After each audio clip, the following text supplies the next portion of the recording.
Assalamualaikum. Waalaikumsalam warahmatullahi wabarakatuh. Selamat pagi anak-anak. Selamat pagi, Pak. Apa kabar? Baik. Hari ini ada yang tidak hadir? Ya. Hadir semua? Ya. Ya, alhamdulillah hari ini anak bapak hadir semua. Hari ini kita akan mempelajari pelajaran bahasa Indonesia materi tentang unsur intrinsik teks fiksi. Sebelum kita mulai pembelajaran kita hari ini, seperti biasa, kita awali pembelajaran hari ini dengan pembacaan doa. Berdoa dimulai. Bismillahirrahmanirrahim. Doa sebelum belajar. Allahumma rujani min zulumatil wahmi wa abrinni binuril fahmi wa betali abwabal ilmi wa zayyinni bil akhlaqil hasanati wal ilmi bi rahmatika ya arhamar rahimin walhamdulillahi rabbil alamin. Amin.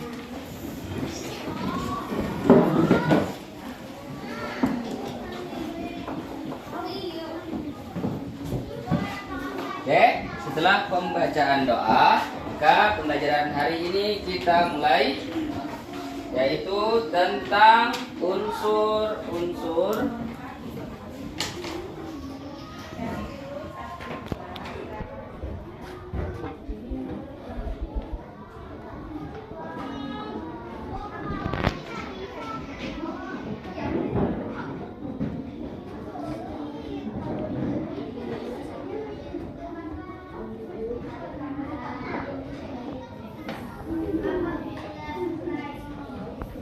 unsur-unsur intrinsik teks fiksi. Sebelumnya, Bapak ingin bertanya, kalian tahu apa itu fiksi? Tidak nyata. Fiksi itu maksudnya tidak nyata atau ya. Oke, berarti tidak tahu nih unsur. Nah, berarti tidak tahu fiksi itu artinya tidak nyata atau hayalan. Nah, sekarang kita bahas tentang unsur-unsur intrinsik. Sebelum kita pelajari ini lebih lanjut, Bapak ingin tanya, pernahkah kalian membaca dongeng? Dongeng apa yang kalian baca? Kancil. Apa lagi? Nenek sihir. Ya, nenek sihir termasuk tuh fiksi. Oke. Nah, hal-hal yang seperti itu termasuk ke dalam fiksi. Nah, hari ini akan kita bahas apa saja yang terdapat dalam cerita yang ada di dalam cerita fiksi tersebut. Oke, sebelum masuk pembelajaran, adapun tujuan kita dalam mempelajari pelajaran hari ini adalah setelah mengikuti pembelajaran, siswa diharapkan mampu mengidentifikasi unsur-unsur teks fiksi. Kemudian siswa mampu menjelaskan bagian-bagian unsur-unsur teks fiksi yang ada dalam cerita. Oke, sekarang kita masuk ke dalam pembelajaran. Apa saja yang ada dalam unsur-unsur intrinsik dalam cerita fiksi ini? Yang pertama itu adalah judul atau tema atau judul boleh lah. Yang kedua, apa yang kedua? Yang kedua itu adalah penokohan atau tokoh.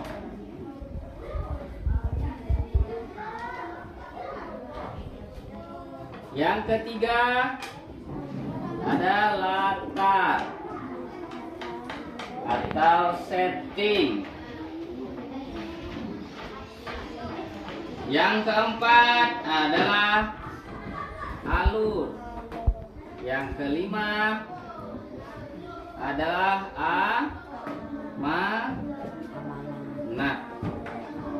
masing-masing dari bagian unsur ini akan Bapak jelaskan pada hari ini. Yang pertama tadi unsur intrinsik dalam teks fiksi itu adalah tema. Apa itu tema? Tema apa itu tema? Judul? Oke, judul itu apa? Apa itu judul? Apa itu tema? Oke, tema adalah gagasan utama.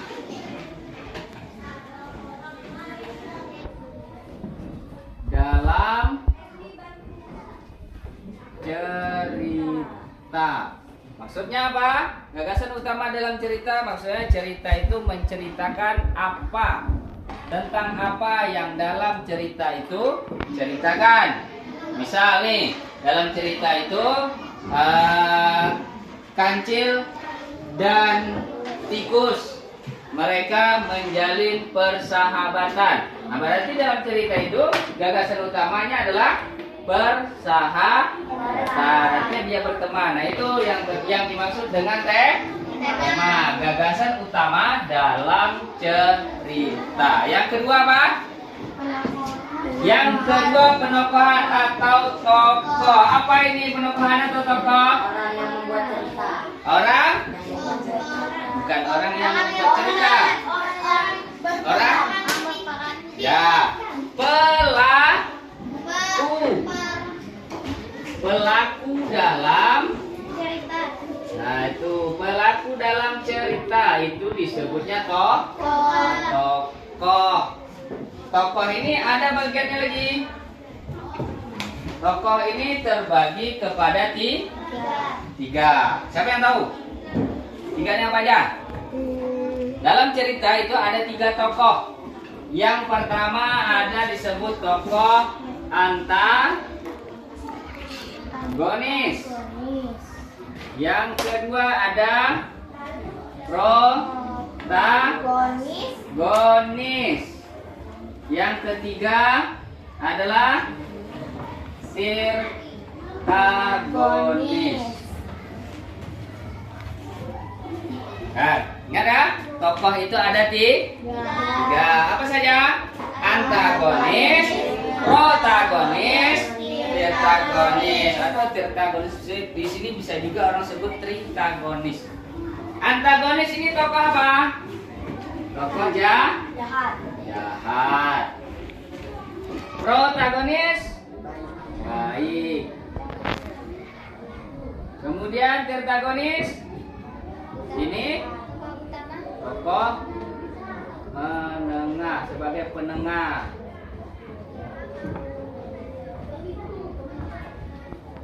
Oke. Dalam cerita itu ada 3 tokoh. Misalkan nih kalau dalam cerita bawang putih dan bawang merah. Nah, ada cerita bawang putih dan bawang merah. Dalam cerita itu siapa yang berlaku sebagai antagonis? Bawang merah. Kenapa? Karena bawang merah itu dia berperan sebagai orang yang jahat dalam cerita. Berarti dia sebagai tokoh yang antagonis. Sedangkan bawang putih dia berperan sebagai orang yang baik atau orang yang tersiksa dalam cerita di situ, maka dia sebagai tokoh protagonis. Oke, paham tuh untuk tokoh? Paham. Kemudian setting atau latar. Apa itu? Setting ini menentukan atau menunjukkan latar waktu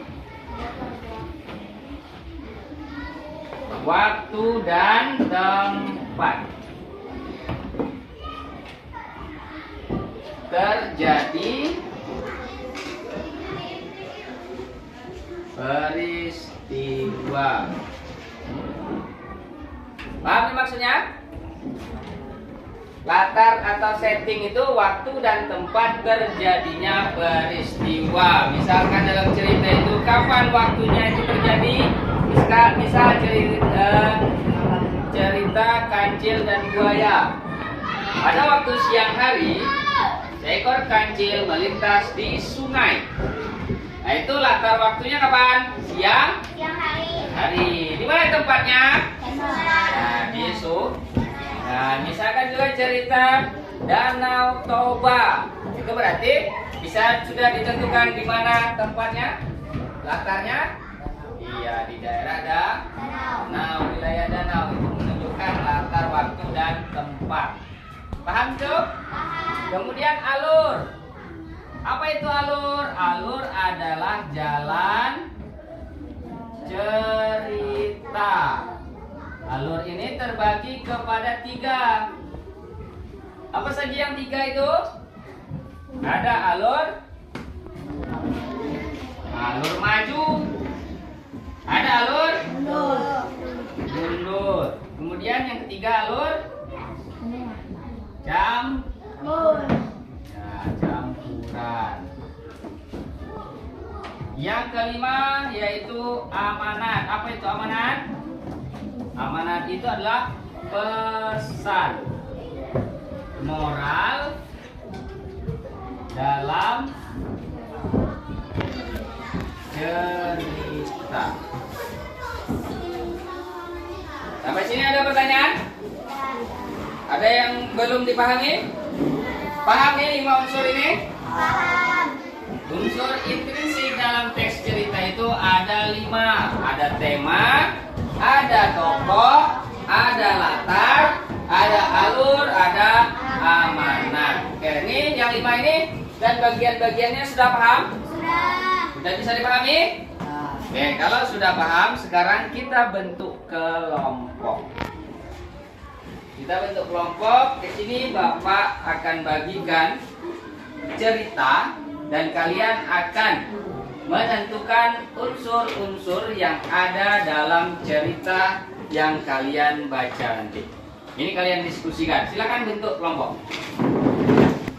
Silakan kalian diskusikan.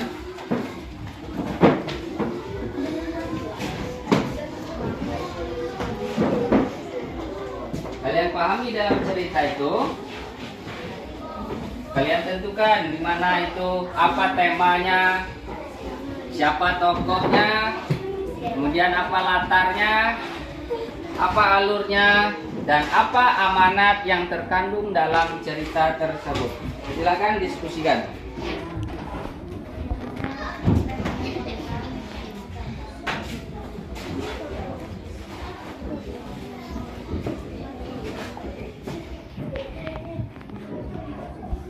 Baca ceritanya.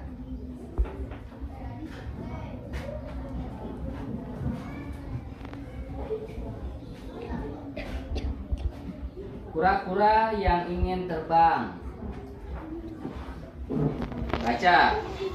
Emang bisa? Kan ini ceritanya Fiksi. si nyata atau tidak? Tidak. Nah, kan itu. Jangan ditanya kok bisa ya. Emang bisa ya? Kan fiksi. Hayalan.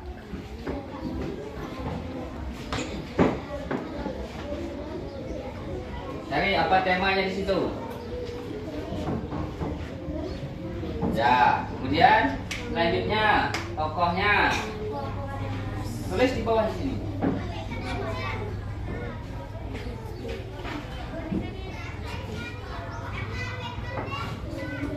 Tulis tema, tulis cepat.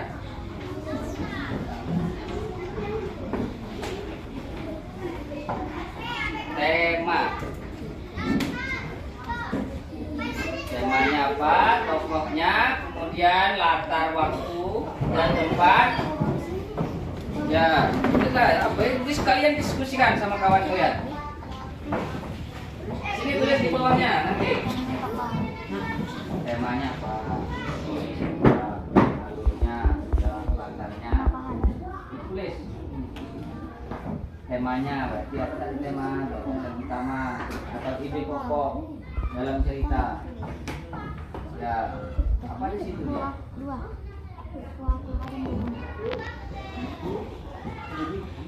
Baca, dan baca belum?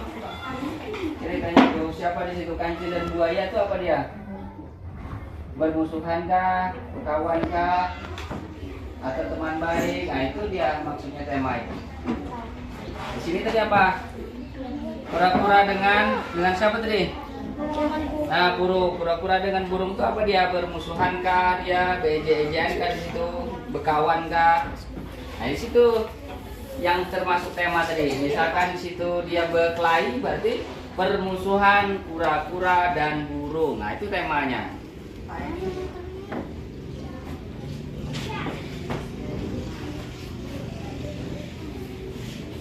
Ditulis tuh, diskusikan temanya apa? Tokohnya siapa di situ? Singa dan tikus itu dia ngapain di situ? Dia bersahabat kah? Berkawan kah? Berkelahi kah dia? Beje-ejean kah?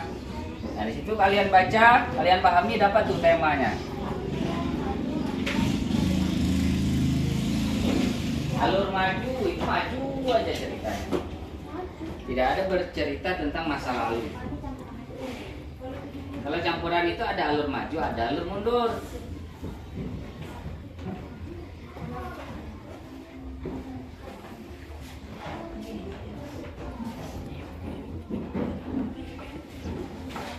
Terus, apa lagi?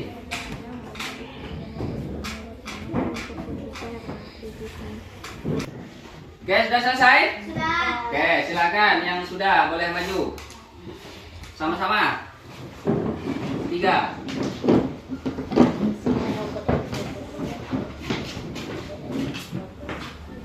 Satu orang bacakan ceritanya. Maju lagi. Bacakan dulu ceritanya. Kura-kura yang ingin terbang. Ada seekor kura-kura yang tidak puas dengan hidupnya. Ia merasa bosan karena harus berjalan lambat dan membawa rumahnya yang berat kemana-mana. Ia sangat ingin bisa terbang tinggi di awan seperti burung. Suatu hari, ia melihat sepasang burung bangau terbang. Kura-kura memanggil mereka dan meminta bantuan. Wahai bangau yang baik, bisakah kalian mengajariku terbang? Burung bangau kasihan dan setuju untuk membantu. Mereka membawa sebatang kayu yang kuat. Kura-kura gigitlah bagian tengah kayu yang kuat. Kami akan memegang ujung kayu ini dan terbang. Tapi ingat, kamu tidak boleh membuka mulutmu sama sekali selama kita terbang. Pesan bangau, kura-kura mengangguk setuju. Ia menggigit kayu itu dengan erat. Kedua bangau lalu mengepakkan sayap dan terbang tinggi ke langit, membawa kura-kura. Kura-kura merasa sangat gembira. Di atas ia melihat pemandangan hutan yang indah. Ketika melewati sawah, beberapa ekor bebek melihat ke atas dan berteriak, "Wah, hebat sekali kura-kura itu bisa terbang." Mendengar pujian itu, kura-kura menjadi sangat sombong. Ia lupa akan pesan bangau dan ingin berteriak pamer, "Lihat, aku bisa terbang." Namun begitu ia membuka mulutnya untuk berbicara, gigitannya pada kayu terlepas. Kura-kura pun langsung jatuh meluncur ke sawah, ke bawah. Untungnya ia jatuh di atas semak yang empuk sehingga tempurungnya tidak pecah. Kura-kura pun menyesal karena telah sombong dan tidak mendengarkan nasihat. Oke, sekarang silakan bacakan. Ini orang yang berbeda. Orang yang berbeda. Si Sabarina lagi baca dari cerita itu temanya. Tema kura-kura yang ingin terbang. Tokoh kura-kura dan burung bangau. Latar hutan. Alur campuran amanat jangan sombong. Oke, dari cerita itu tadi ada lagi tokohnya yang belum disebutkan. Siapa di situ? Bebek. Nah, itu dia. Ada lagi tokoh lain yaitu Bebek. Bebek. Alurnya apa? Alur ceritanya? Alur campuran. Alur maju. Ceritanya maju semua. Oke, kemudian amanatnya apa?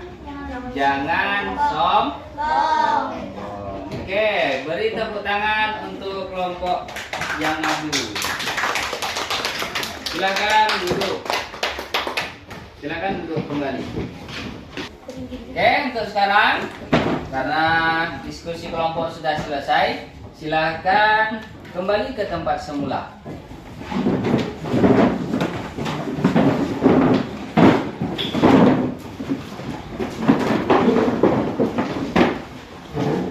Nah, sekarang dari apa yang Bapak sampaikan pada hari ini tentang unsur-unsur intrinsik, ada yang ingin dipertanyakan? Kalau tidak ada, Bapak ingin bertanya. Siapa yang dapat menjawab, silakan angkat tangan. Bapak ingin bertanya, apa itu alur? Jalan cerita. Zaki, apa? Jalan cerita. Apa itu alur? Jalan cerita. Alur adalah jalan cerita. Ada berapa macam alur? 3. Ada tiga. Yang pertama, mundur. Oke. Bapak rasa kalian semua sudah paham. Maka pembelajaran hari ini dapat kita simpulkan bahwa unsur intrinsik dalam teks fiksi itu ada 5.